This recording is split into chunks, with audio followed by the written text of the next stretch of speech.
Hollywood মুভিতে দেখেছেন হয়তো যে একজন হিপনোথেরাপিস্ট কাউকে হিপনোটাইজ করছেন, কিছু একটা দেখাচ্ছেন ঘড়ির মতো, এবং সেটা দেখার পর মানুষের হিপনোটাইজ হয়ে গেছে। আমি এই চেম্বারে এরকম কোশ্চেন শুনি যে আকাশ ভাই আপনি কি হিপনোথেরাপি করতে পারেন কিনা, আমার গার্লফ্রেন্ডকে একটু হিপনোটাইজ করে দিবেন, তার পেটের সবগুলো কথা বের করি। ওকে, সো এরকম প্রশ্ন আমি যেহেতু শুনে থাকি, আজকে আমরা একটু ডিসকাশন করব হিপনোথেরাপি সম্পর্কে। আমার সাথে একজন হিপনোথেরাপিস্ট রয়েছেন। সো আপু কেমন আছেন? খুব ভালো আছি আকাশ, থ্যাংক ইউ। ওকে, এন্ড আসসালামু আলাইকুম সবাইকে। আমরা যেহেতু আসলে ডিসকাশনটা শুরু করছি, আমরা জাস্ট জানার চেষ্টা করব যে হোয়াট ইজ হিপনোথেরাপি, হিপনোটাইজ কিভাবে করা হয়, অথবা একজন হিপনোথেরাপিস্ট কি করে থাকেন। তো আপু প্রথমে যেটা একটু আপনার কাছে জানতে চাই, এই যে হিপনোথেরাপি করা হয় এর মাধ্যমে আসলে আমরা কি করতে পারি? অ্যাজ এ হিপনোথেরাপিস্ট আপনি আসলে কি করেন? আচ্ছা, তার আগে আমি একটা কথা বলি। হুম। আমাকে হিপনোথেরাপিস্ট বলছেন, আমি ক্লিনিক্যাল হিপনোথেরাপিস্ট। ওকে। হ্যাঁ, একটা আছে যেটা আপনি যেটা বললেন শুরুতেই, হুম হুম। যে হলিউডে আমরা দেখি মানুষকে পেন্ডুলাম দিয়ে হিপনোটাইজ করে ফেলে, অথবা জাস্ট এরকম করে ঘুম পাড়িয়ে দেয়। শোগুলোতে দেখা যায়। শোগুলোতে দেখায় Exactly. হিপনোটিস্ট।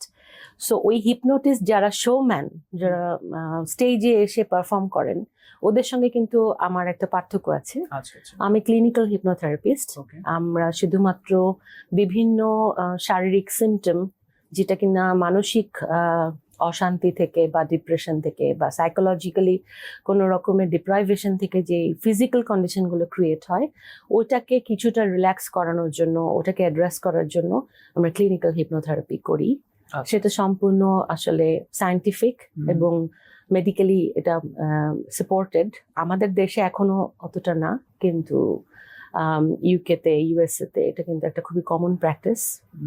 এই আচ্ছা, তার মানে হচ্ছে আমাদের বডিতে পেইন অথবা আমরা ফোকাস করতে পারছি না, এংজাইটি, এগুলোকে রিডিউস করানোর জন্য হিপনোথেরাপি করা হয়ে থাকে। জি। তার মানে আপনি যে কথাগুলো বললেন এটার মধ্যে একটা প্রশ্ন আমার মাথায় আসছে, তাহলে মুভিতে আমরা যা দেখি এটা কি আসলে সত্য সত্য হয়ে থাকে কিনা, যে এটা ট্রুলি মানুষকে হিপনোটাইজ করা হয়? আপনি বলেন তুড়ি মেরে করা যায়, ইজ ইট ট্রু? আমি বলবো না যে এটা মিথ্যা, আচ্ছা। এটা করা যায়, অনেকে হয়তোবা করে থাকেন। কিন্তু ক্লিনিক্যাল হিপনোথেরাপি জিনিসটা সম্পূর্ণ ক্লিনিক সেট আপে হয়, এবং সেটা যারা বিভিন্ন রকমের শারীরিক অসুবিধা বোধ করেন মানসিক সমস্যার কারণে, সেই শারীরিক সমস্যাটাকে কিছুটা উপশম দেওয়ার জন্য, কিছুটা রিল্যাক্স করানোর জন্য ক্লিনিক্যাল হিপনোথেরাপি করা হয়। আর যেটা আগেও বলেছি, যে এভাবে করে যেটা করে, যে করলো এবং কেউ সাথে সাথে পড়ে গেল, কিংবা তাকে দিয়ে হয়তো হিপনোটাইজ করে, কিছুদিন আগে একটা মুভিও এসেছিল নেটফ্লিক্সে, আচ্ছা। হিপনোটাইজ করে মানুষকে মেরে ফেলছে, বিভিন্ন কাজ করিয়ে ফেলছে। এটা আসলে ক্লিনিক্যাল হিপনোথেরাপি এটা না। এখানেই একটা পার্থক্য আছে, মুভিতে দেখা যেটা এবং ক্লিনিক সেটআপে যেটা, দুটো সম্পূর্ণ ভিন্ন জিনিস, বাট প্রসেসটা সেম। হ্যাঁ, প্রসেসটা সেম। কিভাবে কাজ করে আমাকে জানতে চাইলেন। হিপনোথেরাপিটা বেসিক্যালি আমাদের যে অবচেতন মন, যেটা সাবকনশিয়াস মাইন্ড বলি আমরা, সেখানে গিয়ে এটা কাজ করে। তো একজন পেশেন্ট যখন আসেন হিপনোথেরাপির জন্য, ধরে নেন কোনো একটা শারীরিক সমস্যা কিংবা মানসিক, যেমন এংজাইটিতে ভুগছে, খুব উৎকণ্ঠা, সামনে কি হবে, এই এটা হলে কি এটা হবে কিনা, আমি কি আদৌ এটা করতে পারবো কিনা, মানে সেলফ কনফিডেন্সটা একটু কমে যাচ্ছে, একটু সেই কি। তো সেই সব ক্ষেত্রে তারা যদি আমার কাছে ক্লিনিক্যাল হিপনোথেরাপি সেশন নিতে আসেন, আমি তখন কি করব? আমি তার সমস্যাটার সূত্রপাত কোথা থেকে সেটা জানার চেষ্টা করব। তারপর সে কিভাবে তার লাইফস্টাইল মডিফিকেশন করতে পারে সেই এংজাইটিটাকে ওভারকাম করার জন্য, সেই ব্যাপারে তার সঙ্গে আমি আলোচনা করব, যেটা আপনারা সাইকোলজিস্টরা সবসময় করে থাকেন। পরবর্তীতে আমি তাকে যখন হিপনোথেরাপি করতে যাব, তখন যেটা করব, যে আমাদের কিছু প্রসিডিওর আছে, কিছু ইন্ডাকশন, উইচ ইজ ধরেন রিল্যাক্সেশন আমরা যেভাবে করি, যেমন আমার মাথাটাকে রিল্যাক্স করলাম, বডিটাকে রিল্যাক্স করলাম, ব্রিদিং এক্সারসাইজ করালাম, করাতে করাতে একটা পর্যায়ে গিয়ে মানুষ কিন্তু রিল্যাক্স ফিল করতে শুরু করবে। ঠিক ওই সময়টায় আমি তাকে তারই দেয়া, একজন পেশেন্ট কিন্তু নিজেই জানেন তার এংজাইটিটা কিভাবে উপশম হবে, শুধু তাকে হেল্প করা to find out that solution. হ্যাঁ, যে যেমন আমি বলি, আমি যদি আরেকটু ডিটেইলে বলি, যে আমি কি চাকরি পাবো, আমার কি চাকরি হবে, হ্যাঁ হ্যাঁ আমি তো পড়ালেখা শেষ করে ফেলেছি, আমি তো মনে হয় চাকরি পাবো না, বা আমার একটা ইন্টারভিউ আছে, আমি তো ভালো করে ইন্টারভিউ দিতে পারবো না। তো ওটাকে, ওই টেনশনটা নিয়ে যদি কেউ আমার কাছে থেরাপির জন্য আসে, আমি তখন তাকে ওই যে যখন তার সঙ্গে কথাবার্তা বলার এক পর্যায়ে আমি যখন তাকে হিপনোথেরাপি করার চেষ্টা করব, তাকে একটা ট্রান্সে নিয়ে যাব আমি বিভিন্ন ইন্ডাকশনের মাধ্যমে। এই ইন্ডাকশন জিনিসটা কি, একটা প্রসিডিওর, হ্যাঁ একটা এই স্কিলটাই আমি অর্জন করেছি আর কি আল্লাহর রহমতে, যে তাকে একটা রিল্যাক্স পর্যায়ে নিয়ে গিয়ে তাকে সেই পজিটিভ সাজেশন গুলো দেওয়া, হিপনোটিক সাজেশন, যে তুমি পারবে, তুমি অ্যাজিউম করো যে তুমি ইন্টারভিউ দিতে গেছো এবং everything is going smooth and you will get the job. হ্যাঁ, এই যে মেন্টালি একটা সাপোর্ট দেয়া, হ্যাঁ যে ভিশনটা দেখতে পাওয়া, ভিজুয়ালাইজ করা। হ্যাঁ, এখন এটাও হতে পারে এখানে আবার আপনি বলতে পারেন যে হ্যাঁ আপনি তো হিপনোথেরাপি করে দিলেন কিন্তু ছেলেটা তো চাকরি পেলো না। হ্যাঁ, তো হ্যাঁ এইখানটাই হচ্ছে যে মানুষের ভ্রম। হ্যাঁ, হিপনোটিস্ট যারা মুভিতে দেখায় তাদেরটা হয়ে যায়, বাস্তবে আমাদেরটা হয়তো বা একবারে হবে না। বাট একবারে হবে না বলে যে হবেই না তা না। আপনি যখন কনফিডেন্ট থাকবেন, আপনার যখন নিজের উপর ভরসা থাকবে যে আই ক্যান ডু দ্যাট, এবং আপনি বারবার আপনার নিজেকেই আপনি বলছেন যে হ্যাঁ আমি এটা পারি, আমি এটা পারি, আমি কেন পারবো না, আমি অবশ্যই পারবো, এই যে মনোবলটা গড়ে তোলা, এই যে নিজেকে একটা কনস্ট্রাকটিভ একটা পজিটিভ মেসেজ দেওয়া, এই কাজটা করতেই আপনি কিন্তু আপনাকে করছেন I am here just to help you, just to assist you. আমি আপনাকে হেল্প করছি ওরকম একটা মেন্টাল স্টেটে যাওয়ার, যেখানে গিয়ে আপনি মেসেজটা আপনার ব্রেনকে দিলে খুব ভালো কাজ করবে। আমি একজন মেডিয়েটর। আর আরেকটা ছোট্ট উদাহরণ দেওয়া যায়, যেটা হলো আমরা যেমন এখন গুগল ম্যাপ ইউজ করি না, এক জায়গা থেকে এক জায়গায় যাওয়ার জন্য, নেভিগেশনের জন্য। আপনি আমাকে একজন নেভিগেটর হিসেবে ট্রিট করতে পারেন। আপনি জানেন আপনি কোথায় যেতে চাচ্ছেন, আপনি আপনার মার বাড়ি যাবেন, আপনি আপনার বাসা থেকে আপনার মার বাসায় যাবেন। তা আপনি গুগল ম্যাপে দিলেন যে আমার মা ধানমন্ডিতে থাকে, আমি আছি হয়তো উত্তরায়, আমার মার বাড়ির অ্যাড্রেসটা আমি গুগলে দিয়ে দিলাম, তো আমার গাড়ি যাচ্ছে। হ্যাঁ, তো কোন দিক দিয়ে যেতে হবে, ডানে এখন এখানে একটা নদী আছে, এখানে একটা ট্রাফিক জ্যাম আছে, এটা এড়িয়ে এড়িয়ে যেতে হবে, এভাবে পৌঁছাতে হবে কোথায়, মার বাড়িতে। ওটা তো আপনি ডিসাইড করেছেন, আমি তো আপনাকে বলিনি মার বাড়িতে যেতে। আপনি ইচ্ছা প্রকাশ করেছেন যে আপনি যাবেন। I am here just to navigate, I am here just to help you, যে হ্যাঁ ঠিক আছে এখন আপনি একটু আস্তে যান, এখন একটু ডানে ঘুরেন, এখন একটু সোজা যান, সামনে জ্যাম আছে। হ্যাঁ, আমি হেল্প করলাম। সো ক্লিনিক্যাল হিপনোথেরাপিস্টের কাজই হলো এটা, যে আপনি যেটা চান সেটাই আপনাকে করতে সাহায্য করা, হেল্প করা। আর পাশাপাশি যদি অন্য কিছু চলে আসে চলার পথে, যেটা হয়তো আমি আইডেন্টিফাই করতে পারবো, তখন সেটাকেও অ্যাড্রেস করা উইথ ক্লায়েন্টস পারমিশন। ওকে, একটা বিষয় চলে আসে প্রায় সময়, কিন্তু ক্লায়েন্টরা প্রশ্ন করেন বা পেশেন্ট প্রশ্ন করতে পারেন, র্যান্ডমলি মানুষ জিজ্ঞাসা করেন সাইকোলজিস্টরা কি মেডিসিন দেন কিনা। সাইকোলজিস্ট মেডিসিন দেন, এটা অনেকবার বলা হয়েছে। সাইকিয়াট্রিস্টরা মেডিসিন দিয়ে থাকেন। অ্যাজ এ হিপনোথেরাপিস্ট বা ক্লিনিক্যাল হিপনোথেরাপিস্ট আপনি যেটা বলছেন, আপনারা কি কোনো মেডিসিন প্রেসক্রাইব করেন? না, আমরা কোনো মেডিসিন প্রেসক্রাইব করি না। আমরা আপনাদের মতোই, সাইকোলজিস্টদের মতোই, বরং আপনারা আপনাদের পেশেন্টদেরকে উৎসাহ দিতে পারেন একবার এসে ক্লিনিক্যাল হিপনোথেরাপিটা এক্সপেরিয়েন্স করার জন্য, হ্যাঁ যেটা আসলে কেমন। হ্যাঁ, বেসিক্যালি এটার যদি বলি আমি, হিপনোথেরাপি জিনিসটা হচ্ছে ফোকাসড অ্যাটেনশন। কোনো একটা ব্যাপারে আপনি যখন খুব কনসেন্ট্রেশন দিয়ে আপনি একটা ব্যাপারকে কনসেন্ট্রেট করবেন, তখন কি হবে, আপনার আশেপাশে আর কি ঘটছে সেটা নিয়ে কিন্তু আপনি আর বদার্ড না। ওই মুহূর্তে কিন্তু আপনি ওই এক জায়গাতেই একাগ্রতা যেটাকে বলে, হ্যাঁ একাগ্রভাবে আপনি একটা জিনিস নিয়ে ভাবছেন। সো আমি আপনাকে হেল্প করব ওই ভাবনাটাতে প্রবেশ করানোর জন্য, যে আপনি একটা নির্দিষ্ট কিছু ভাবেন, সো দ্যাট আপনার অন্যান্য যা টেনশন চলছে, যা এংজাইটি চলছে, যা স্ট্রেসে আছেন, আপনি কিছু মুহূর্তের জন্য আপনি রিল্যাক্স হয়ে গেলেন। আচ্ছা, আপনার কথাটা শুনে আমি যেটা রিলেট করতে পারছি, আমার মাথায় আসছে, যখন আপনার কোনো প্রিয় মানুষের সাথে থাকে, আমরা কিন্তু চারপাশে সবকিছু ভুলে যাই। অনেক গরম, বাইরে অনেক জ্যামের মধ্যে চুপচাপ বসে গল্প করতে থাকি। সো ওই যে প্রিয় মানুষটা কিন্তু আমাকে অলরেডি হিপনোটাইজ করে রেখেছে, যে আমি ওইখানে কিন্তু সব মন্ত্রমুগ্ধ হয়ে আছেন আপনি। তার কথাগুলো শুনতে ভালো লাগে, ভালো যাদেরকে আমার শুনতে ভালো লাগে, দেখতে ভালো লাগে, তাদের কথা শুনলে কিন্তু আমরা ভুলে যাই আমরা কোথায় আছি। আচ্ছা আপু, তাহলে হিপনোথেরাপিস্ট যারা, বা আপনি যেহেতু বলছেন আপনি clinical hypnotherapist, so as a clinical hypnotherapist আপনি একটা মানুষকে, যদি একটা মানুষ আপনার কাছে আসেন, আমি কিছু স্টাডি করছিলাম যে যাদের ক্যান্সার হয়ে থাকে তাদেরকে হিপনোথেরাপির মাধ্যমে বেটার মানে পজিশনে নেওয়া যায়, বা তাদের প্রবলেমটা সলভ করা যায়, অথবা একটু ট্রিটমেন্টটা এনহ্যান্স করা যায় যাতে সে সুস্থ হতে পারে। সেক্ষেত্রে কিভাবে আসলে হিপনোথেরাপিটা কাজ করে থাকে একজন ক্যান্সার পেশেন্টের জন্য? আচ্ছা, ক্যান্সার পেশেন্টদেরকে ট্রিটমেন্ট করছে কারা? অনকোলজিস্টরা করছে না, ডক্টর যারা আছেন অনকোলজি ডিপার্টমেন্টের, ওনারা ওনার মেডিসিনের প্ল্যানগুলো করে দিচ্ছেন যে ওনাকে কখন কেমোথেরাপি নিতে হবে বা কি লাইফস্টাইল ওনাকে মডিফাই করতে হবে সেটা। এখানে হিপনোথেরাপি অবশ্যই ভূমিকা রাখতে পারে, সেটা হচ্ছে রোগীকে এই নতুন জীবনের এই যে পরিবর্তন, একটা রোগের সঙ্গে বসবাস করা, এই পরিস্থিতিটাকে অ্যাডাপ্ট করা, হ্যাঁ, মেনে নেওয়া। প্রথমত কিন্তু আমরা যে কোনো কিছু হলে প্রথমে মানতে চাই না, ডিনায়াল করি, ডিনায়ালের মধ্যে থাকি, এটা হতেই যে পারে এটা হতেই পারে না, আমার সাথে কেন হবে, আর তো কারোর সাথে হয়নি, আমার সাথে কেন হলো, আমি কেন শুধু? আমি কেন। এক্স্যাক্টলি। তো maybe you are the chosen one. হ্যাঁ, আল্লাহ আপনাকে এই অসুখটা দিয়েছে, নিশ্চয়ই এটার পিছনে কোনো কারণ আছে, সেটা সৃষ্টিকর্তাই জানেন। তো এই যে মেনে নেওয়া যে ঠিক আছে আল্লাহ তুমি আমাকে এটা দিয়েছো, হ্যাঁ আমি আমার বেস্ট চেষ্টাটা দিব যেন আমি এটা ওভারকাম করতে পারি, বা তুমি আমাকে শক্তি দাও যেন আমি এটা থেকে বের হয়ে আসতে পারি। এই যে মেনে নেওয়া কিন্তু আপনাকে অনেক কমফর্ট দিবে, আপনি কিন্তু অনেকটা রিল্যাক্স থাকবেন। কিন্তু আমরা যখন মেনে নিতে পারি না, যখন আমাদের ভিতর থেকে একটা রেজিস্ট্যান্স আসে, তখনই কিন্তু আমরা অস্থির হয়ে যাই। না কেন হবে, আমার সাথে কেন হবে, না এটা তো আমার সাথে হতে পারে না।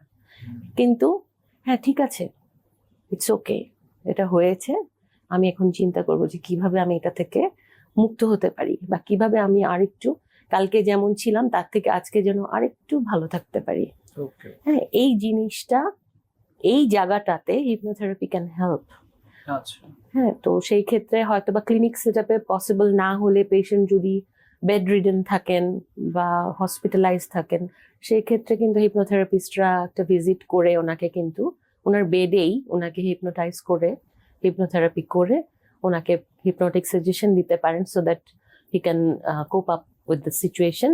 আর যেন যেই মেডিকেশন গুলো চলছে সেগুলো প্রপারলি নেওয়া, টাইম টু টাইম ট্রিটমেন্ট করা, যেন কোনো তার দিক থেকে কোনো রকমের রেজিস্ট্যান্স না আসে আর কি, সেটা করা যায়। আপু, আমরা যারা সাইকোলজিস্ট আমাদের কিন্তু একটা মানে এজ ক্যাটাগরি থাকে, কেউ হচ্ছে চাইল্ড সাইকোলজিস্ট, কেউ অ্যাডাল্ট দেখছেন, অথবা কেউ হয়তো নিউরো ডেভেলপমেন্টাল ডিসঅর্ডার নিয়ে কাজ করছেন।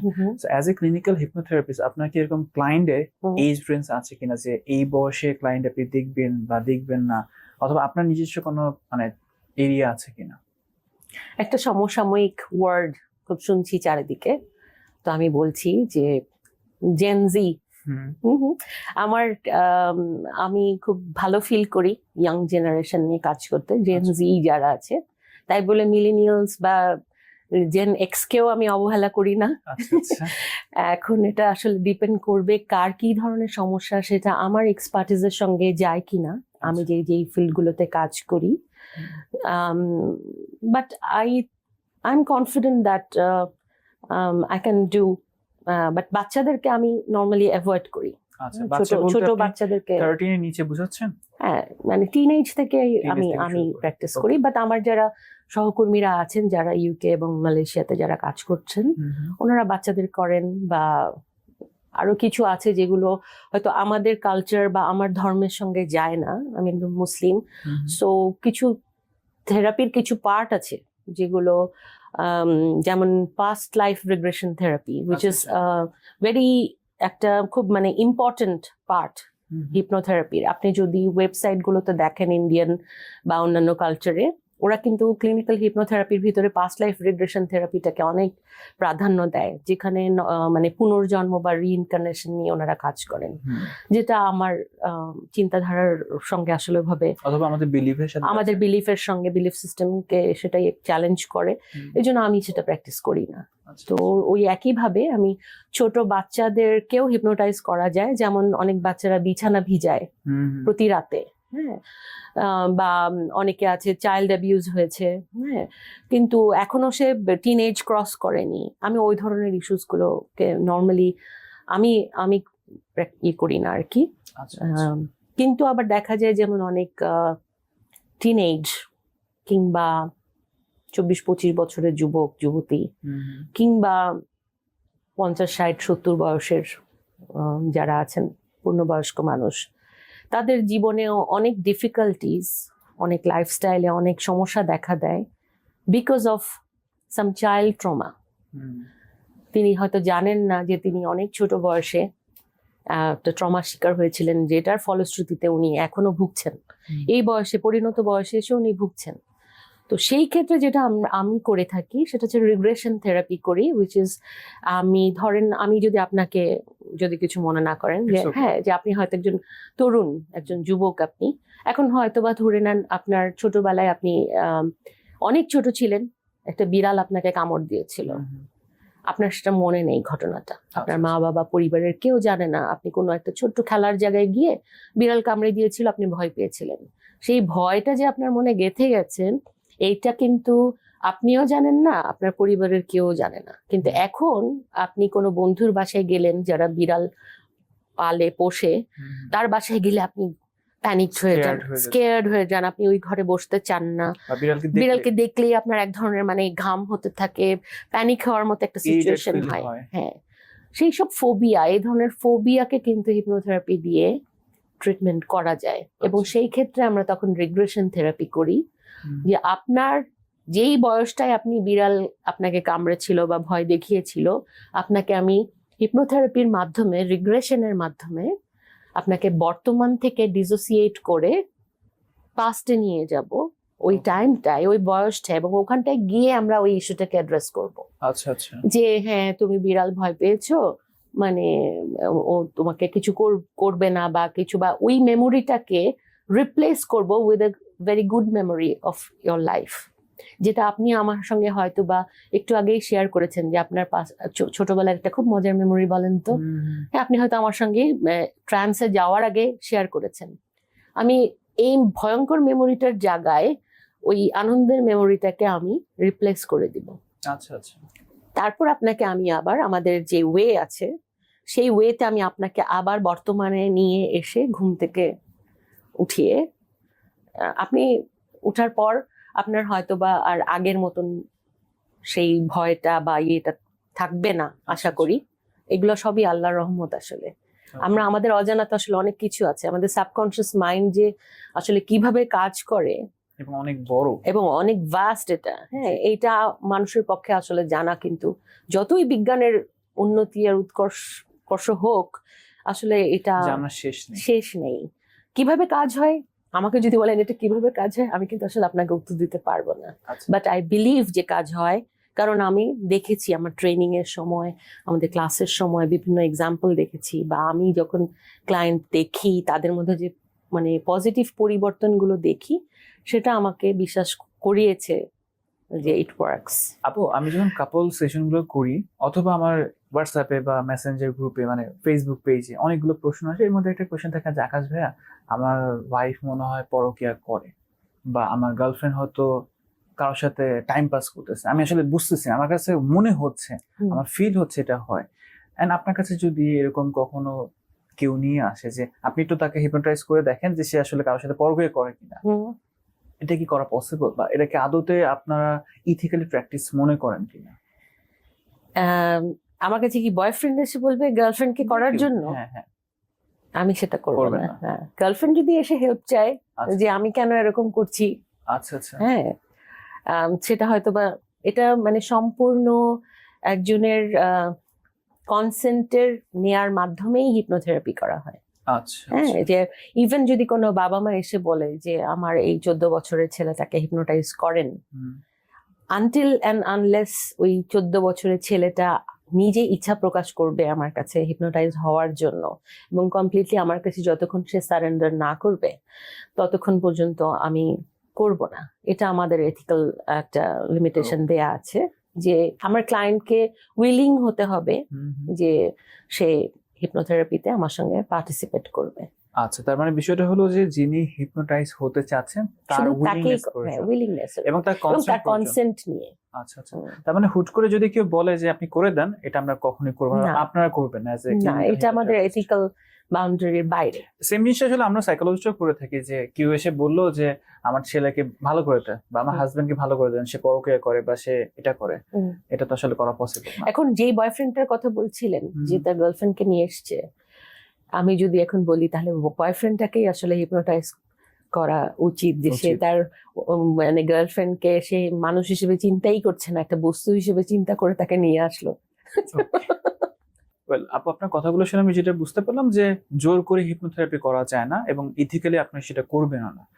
তো একটা মানুষ, লেটস আমি যদি আপনার কাছে আসি যে আপু আমি আসলে হিপনোটাইজ হতে চাই, আমার লাইফে পার্টিকুলার কিছু প্রবলেম নিয়ে, সো আমি আসলে জানতে চাই আপনি কোন ধরনের ইস্যুস গুলো নিয়ে ডিল করে থাকেন হিপনোথেরাপি সেশনে, এন্ড এডিশনালি একটা বিষয় জানতে চাই, সেটা হলো যে কতগুলো সেশন আপনি আসলে নিয়ে থাকেন। কারণ অ্যাজ এ সাইকোলজিস্ট আমি প্রথম যে প্রশ্নটা শুনি যে আকাশ ভাই কয়টা সেশন লাগবে, কয়টা সেশন করলে আমি ভালো হয়ে যাব, আমি ডিরেক্টলি উত্তর কখনোই দিই না যে এই কয়টা সেশন লাগবে, বাট অ্যাভারেজে বলি 4-5টা মান ডেফিনেটলি লাগবে। আপনি কয়টা সেশন নিয়ে থাকেন এন্ড কাদেরকে আপনি ডিল করে থাকেন? আচ্ছা, আমি হলো বিভিন্ন সেক্টর, যেমন এংজাইটি, স্ট্রেস ম্যানেজমেন্ট, তারপরে রিল্যাক্সেশন থেরাপি যেটা নর্মাল সিম্পল, তারপরে যেটা আছে আইবিএস, ইরিটেবল বাউল সিনড্রোম, যাদের ঘন ঘন টয়লেটে যাওয়ার একটা প্রবণতা থাকে, তাদের ট্রিটমেন্ট করি। তারপরে মেয়েদের যেমন পিরিয়ডের সময় পেইন হয়, সেই পেইন থেকে রিল্যাক্স পাওয়া। ওয়েট ম্যানেজমেন্ট, যদিও আমাকে দেখে মনে হচ্ছে না, আমি আমার নিজের উপর অ্যাপ্লাই করিনি। তো ওয়েট ম্যানেজমেন্ট, বিঞ্জ ইটিং, যে বারবার কেউ কেউ আছে বারবার কিছু একটা খেতে থাকতে হয়, এরকম একটা সিমটম আছে। ইনসমনিয়া, রাতের বেলা ঘুমের ডিস্টার্ব হয় সেটা। তারপরে কিছু কিছু আছে হাইপারটেনশনের পেশেন্টদেরকে বা ডায়াবেটিক পেশেন্টদেরকে যারা নিয়ম মানতে চান না, সেটা তাদেরকেও হেল্প করা যেতে পারে। এছাড়াও রিলেশনশিপ ইস্যুস কিছুটা। তারপরে এটা তো আসলে একটা ভাস্ট এরকম নির্দিষ্ট করে না, বলার নাই। কিন্তু আর থেরাপির সংখ্যা যেটা বলছিলেন সেটা ডিপেন্ড করে, ভ্যারি করে। যেমন স্মোকিং যারা ছাড়াতে চান, ধূমপানে আসক্ত, উনি মন প্রাণে চাইছেন যে উনি এটা থেকে মুক্ত হতে চান, স্মোকিং সেশনের কিন্তু থেরাপিটা একদিনের 3 ঘন্টার। আচ্ছা আচ্ছা, হ্যাঁ, সেটা অবশ্য আমি করছি না এই মুহূর্তে। ওটা কিন্তু একদিন আসলেই চলে। আচ্ছা আচ্ছা, কাজ হলে একদিনেই হবে, না হলে নাই। ওকে। হ্যাঁ, আর বাকি যেগুলো আছে যেমন ফোবিয়া, ভয় পাওয়া, বা পারফরমেন্স এনজাইটি, এরকম এই ধরনের কিছু কিছু আছে যে একটু সময় লাগে, কারণ ওটা হিপনো ডিসেনসিটাইজেশন বলে, আস্তে আস্তে আস্তে আস্তে ভয়টাকে কমাতে হয়। হ্যাঁ, তারপরে বিভিন্ন আছে যে ডিসোসিয়েটিভ টেকনিক আমরা করি, যেমন বেরিয়াভমেন্ট, আপনার খুব প্রিয়জনকে আপনি হারিয়েছেন, সেটার পরে পরবর্তী আপনার উপরে যেই একটা সিচুয়েশন চলে আসলো, আপনি কিছুতেই কোনো কাজে মনোনিবেশ করতে পারছেন না, ভীষণ মানে সেন্স অফ লস, গ্রিফ, হ্যাঁ, ওইগুলোকে হিপনোথেরাপি দিয়ে আমি চেষ্টা করি আর কি। আর সেশনের সংখ্যাটা ভ্যারি করে, মানুষে ভ্যারি করে, এবং সিমটম গুলোতেও ভ্যারি করে। তো ওই 4টা-5টা গড়ে মোটামুটি এভারেজ যদি আমি ধরি 4টা-5টা সেশন লাগেই আর কি। আপু, আমি আমার একটা পার্সোনাল এক্সপিরিয়েন্স বলি, চেম্বার প্র্যাকটিসের ক্ষেত্রে যেটা দেখেছিলাম, যে একটা 15 বছরের ছেলেকে তার প্যারেন্টস নিয়ে আসছেন, সেশনের পর বাবা মা জিজ্ঞাসা করছেন যে আমি যে আমার বাচ্চাটাকে এত অল্প বয়সে নিয়ে আসলাম, ওর কি পরে কোনো সমস্যা হবে কিনা, নিজেকে সে পাগল মনে করবে কিনা, যে আমি সাইকোলজিস্টের কাছে আসছি। এখন আমার জানতে ইচ্ছে করছে আপনার কাছ থেকে, হিপনোথেরাপি করার পর কোনো সাইড এফেক্ট থাকে কিনা, বা কোনো মানুষ মনে করে কিনা যে আমি হিপনোথেরাপিস্টের কাছে গিয়েছি অথবা ক্লিনিক্যাল হিপনোথেরাপিস্টের কাছে গিয়েছি, আমি কি পরবর্তীতে কি তার কন্ট্রোলেই সারা জীবন চলবো কিনা, এমন কোনো সাইড এফেক্ট আছে? এরকম কোনো সাইড এফেক্ট নাই। আচ্ছা, ক্লিনিক্যাল হিপনোথেরাপি খুব মানে সেফ একটা প্র্যাকটিস। আচ্ছা, ইভেন যে কেউ নিজেই নিজেকে কিন্তু হিপনোসিস করতে পারে, দ্যাটস মিন সেলফ হিপনোসিস। আচ্ছা আচ্ছা, আর আমার কাছে এসে চাইলে সেলফ হিপনোসিসটা শিখেও যেতে পারে। হ্যাঁ, তো সেলফ হিপনোসিস করে, ইভেন আমি যেমন আজকে এখানে আসার আগে আমি কিন্তু আমাকে সেলফ হিপনোসিস করেছি। ওকে, হ্যাঁ, যে পথে আমার যেতে কোনো অসুবিধা হবে না, আমি সময় মতো পৌঁছে যাব, আমার ইন্টারভিউটা আজকে আকাশের সঙ্গে খুব ভালো হবে। তারপর যারা দেখবেন ওনারা হিপনোথেরাপি সম্পর্কে খুব জানতে পারবেন নতুন করে। হ্যাঁ, তো এই যে পজিটিভ ভাবনাগুলো আমি আমাকে হিপনোসিস করে আমি ঘর থেকে বের হয়েছি, আচ্ছা আচ্ছা এবং এটা কি করেছে, আমাকে একটা কনফিডেন্স দিয়েছে আচ্ছা আপনার সামনে বসার জন্য। Okay. আপনার সঙ্গে এই যে চোখে চোখ রেখে আমি কথা বলছি, এই স্ট্রেংথটা আমাকে হিপনোসিস আমাকে দিয়েছে, এই স্ট্রেংথ। হ্যাঁ, যেটা হলো যে পারফরমেন্স কনসিয়াসনেস। হ্যাঁ, যে আমি কি ভালো করে কথা বলতে পারবো সবার সামনে, আমাকে কি দেখতে ভালো দেখাবে, আমার সামনে যিনি বসা থাকবেন উনি কি আমাকে পছন্দ করবেন, নাকি আমাকে দেখলে উনি আমার পজিটিভ ভাইব পাবেন না। আচ্ছা আচ্ছা এই যে আমাদের সবার ভিতরে কিন্তু এই আশঙ্কা আছে, হোক সে নেতা, হোক সে অভিনেতা, হোক সে রেডিও জকি, হোক সে টিভি পারফর্মার আর প্লেয়ার, যারা ফুটবল মাঠে খেলতে নামছেন, কিন্তু সবাই কিন্তু একটা প্রেশার নিয়ে নামেন যে লোকে আমাকে দেখছে, আমি কি পারবো কিনা। হ্যাঁ, এই যে আমি পারবো, আমি পারি, হ্যাঁ, এই স্ট্রেংথটা কিন্তু সেলফ হিপনোসিস থেকে আসে। এবং এটাই এই জন্য বলছিলাম, এই যে জেন জেড যারা, তারা কিন্তু হিপনোথেরাপিটা শিখে নিতে পারে। সেলফ হিপনোসিস তাদের পড়ালেখা, কাজকর্মে, একাগ্রতা, সবকিছুতে মনোযোগ দেয়া, হ্যাঁ, কনসেন্ট্রেটেড একটা ইয়ে করা, যে কোনো কাজে সুন্দর সূক্ষ্মভাবে কিছু করতে যাওয়া, প্রপারলি গাড়ি ড্রাইভ করা, হ্যাঁ, যারা যে রাস্তায় ট্রাফিক ডিউটি করছে প্রপারলি ডিউটি করা, কশাস থাকা, আমি আছি, আমার এক্সিস্টেন্সটাকে আমি ফিল করব প্রতি মুহূর্তে, I am alive, I am doing something good for others. এই যে ফিলটা, এটা কিন্তু সেলফ হিপনোসিস থেকে আসতে পারে। আচ্ছা হ্যাঁ, শুধুমাত্র রোগ হলে, অসুস্থতা হলে, আমি পাগল হয়ে গেলে, আমার এংজাইটি হলে তাইলেই আমি শুধু হিপনোসিস করব, নট দ্যাট। তার আমি মানে professional development। প্রতিদিনই চাইলে আমি সেলফ হিপনোসিস করতে পারি, যেটাকে আমরা এই যে মেডিটেশন যারা করে, এনএলপি, যোগা করে, হ্যাঁ, বিভিন্ন জায়গায়, মানে আমরা সবার উদ্দেশ্য কিন্তু আমাদের এক, বেটার লিভিং, আচ্ছা বেটার লাইফস্টাইল, কমফোর্টেবল লিভিং, হ্যাঁ, বা আশেপাশে যাই ঘটছে তার ভিতরে নিজেকে জানা, নিজেকে বোঝা, নিজের ভিতর থেকেই কিন্তু সব পরিবর্তন। আর এই যে আমি আছি, আমার এক্সিস্টেন্সটা, আমি আর আপনি বসে আছি, আমি যদি এই মুহূর্তে জাস্ট আমার চোখটাকে এরকম বন্ধ করি, আমি তাহলে এখন কোথায়? আপনি চোখটা বন্ধ করেন আর চিন্তা করেন আপনি এখন কোথায় আছেন। আমি যেখানে থাকতে চাই সেখানেই আছেন। এই যে বোধটা আপনার ভিতরে এসছে, হ্যাঁ, যে আমি আছি, এই যে আমার এক্সিস্টেন্স, আমি আছি এখানে, এই বোধটাই হচ্ছে আমাদের সাবকনসিয়াস মাইন্ড থেকে আমরা এই বোধটা আসছে, এই জায়গাটাকেই আমরা অ্যাড্রেস করি হিপনোথেরাপিতে। তো শুধুমাত্র অসুস্থ হলেই যে হিপনোথেরাপি করতে হবে না, একটু শান্ত করা, ধীর করা, একাগ্রতা জাগ্রত করা নিজের ভিতরে, আমার নিজের এক্সিস্টেন্সটাকে ফিল করা, যে আমি চাইলে একটা পরিবর্তন আনতে পারি, একটা পজিটিভ পরিবর্তন, হোক সেটা আমার পরিবারে, হোক আমার বন্ধুদের মাঝে, হোক আমার দেশের জন্য, পজিটিভলি কিন্তু একটা পরিবর্তন আনতে পারি। বাট এটা আসতে হবে কোথা থেকে? সেলফ। কোথা থেকে? হার্ট না ব্রেন? এই কোশ্চেনটা আসলে আমি অডিয়েন্সকে করতে আপনার চাই। মনটা কোথায়? এই কোশ্চেনটা অডিয়েন্সকে আসলে করা দরকার, যে কোথা থেকে করতে চাই, ব্রেন থেকে নাকি হার্ট থেকে। সাইকিয়াট্রিস্টরা বলবে আপনি ব্রেন থেকে করছেন, এক্স্যাক্টলি। সাইকোলজিস্টরাও বলবে ব্রেন থেকেও করছেন, বাট এখানে হার্টও কিছুটা আছে, যেহেতু ইমোশনের একটা ব্যাপার। আর ক্লিনিক্যাল হিপনোথেরাপিস্ট হিসেবে আমি বলবো আপনি আপনার অবচেতন মন থেকে করছেন, সাবকনসিয়াস মাইন্ড থেকে, যেটা চোখে দেখা যায় না। এটা বিলিভ করতে হয়, ট্রাস্ট করতে হয়, সারেন্ডার করতে হয়। আপু লাস্ট একটা কোশ্চেন করতে চাই, যারা এথিয়েস্ট অথবা যারা এগনস্টিক, তারা তো আসলে কোনো কিছু বিশ্বাস করছে না, স্রষ্টা হোক বা যে কোনো বিষয় হোক, তাদের ক্ষেত্রে কি হিপনোথেরাপি কাজ করবে কিনা? এক্স্যাক্টলি। তারা তো নিজেকে বিশ্বাস করে, আচ্ছা, তারা নিজের এক্সিস্টেন্সকে বিশ্বাস করে, তাহলে তারা নিজের এক্সিস্টেন্সকে যে বিশ্বাস করে সে কাজ তার জন্য অবশ্যই এটা কাজ করবে। তার ভিতরে যে আমিত্বটা, সেই আমিত্বর বোধটাই তো আসছে তার সাবকনসিয়াস মাইন্ড থেকে। So, আমরা কোনো মানুষ তো সাবকনসিয়াস মাইন্ডের বাইরে না, ঊর্ধ্বেও না, ভেতরে এক্সিস্ট করছে। কি আমি মুসলিম, আমি হিন্দু, আমি বৌদ্ধ, খ্রিস্টান, আমি এথিস্ট, ধর্ম এখানে কোনো বিষয়ই না। হ্যাঁ, যেটা আমি বলেছি, মুসলিম হিসাবে আমরা কিছু কিছু প্র্যাকটিসকে আমি কনসিয়াসলি আমি এড়িয়ে যাই, যেটা হয়তো আমার বিলিফ সিস্টেমকে কন্ট্রাডিক্ট করে, আমি উইলিংলি এড়িয়ে যাই because of my feelings, my subconscious mind যেটা আমাকে গাইড করে আমাকে যেভাবে। হ্যাঁ, তো এখানে আসলে ধর্ম কোনো ইস্যু না। আচ্ছা, লাস্টলি আরেকটা কোয়েশ্চেন করবো, এটা আমাদের আজকের জন্য শেষ প্রশ্ন। আমরা সাইকোলজিস্টরা কিন্তু নিজেদের সারাউন্ডিংসে, আমার ফ্যামিলি, আমার ফ্রেন্ডস, তাদেরকে কাউন্সিলিং করাতে পারি না। Same goes with me.